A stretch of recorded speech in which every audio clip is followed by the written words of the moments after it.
मुस्तफ़ा नवाज से इस्तीफा मांगने वाले भी हैरान। हामिद मीर का इंकिशाफ।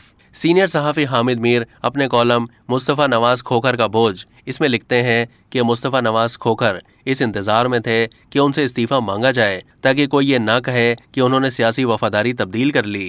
सब्र का मुकाबला था। जैसे ही मुस्तफ़ा नवाज से इस्तीफ़ा मांगा गया तो उन्होंने एक लम्हे की ताख़ीर किए बगैर हाँ कह दी और इस्तीफ़ा मांगने वालों को भी हैरान कर दिया। वजह यह है कि किसी सेनेटर से इस्तीफ़ा मांगना इतना आसान नहीं होता। इसी पीपल्स पार्टी ने माजी में अपने एक सेनेटर बाबर आवान से इस्तीफ़ा मांगा था। मौसूफ वकील थे, कानून को बहुत अच्छी तरह जानते थे, लिहाजा इस्तीफ़ा मांगने वालों को अपने पीछे भगाते रहे। बतौर सेनेटर जब उनकी मुद्दत ख़त्म होने वाली थी तो एक दिन इस्तीफ़ा देकर तहरीक इंसाफ में चले गए।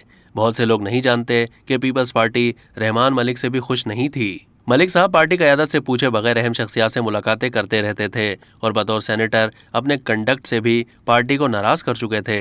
इनसे इस्तीफ़ा मांगा गया तो उन्होंने मुस्कुराकर टाल दिया, फिर बीमार हो गए और दुनिया से रुखसत हो गए। पार्टी क़यादत का ख्याल था कि मुस्तफ़ा नवाज खोखर से इस्तीफ़ा मांगा गया तो वो भी बाबर आवान और रहमान मलिक की तरह ले तो लाल से काम लेंगे, लेकिन मुस्तफ़ा नवाज तो शायद पहले ही तैयार बैठे थे।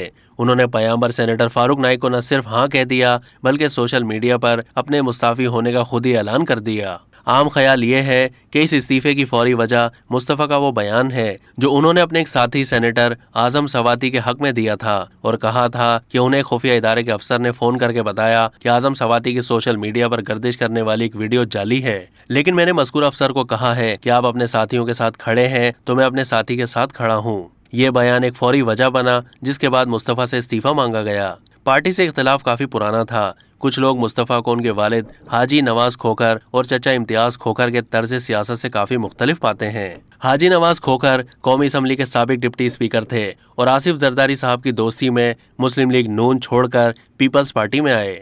मैंने मुशर्रफ दौर में जरदारी साहब और खोखर बरादरान को एहतसाब अदालतों में इकट्ठे कई मुकदमात भुगतते देखा है और शायद यही वो ताल्लुक था जिसकी वजह से मुस्तफ़ा को सिंध से पीपल्स पार्टी ने अपना सेनेटर बनाया। कुछ दिन पहले ऐसे ही एक सौदेबाजी पर मुस्लिम लीग नून ने आज़म नज़ीर तारड़ को वजारत कानून से इस्तीफे पर मजबूर कर दिया। तारड़ साहब के इस्तीफे के बाद मुस्तफ़ा को यकीन था कि अब उनसे भी इस्तीफा मांगा जाएगा। उन्होंने इस्तीफे को किसी बोझ की तरह उतार फेंका।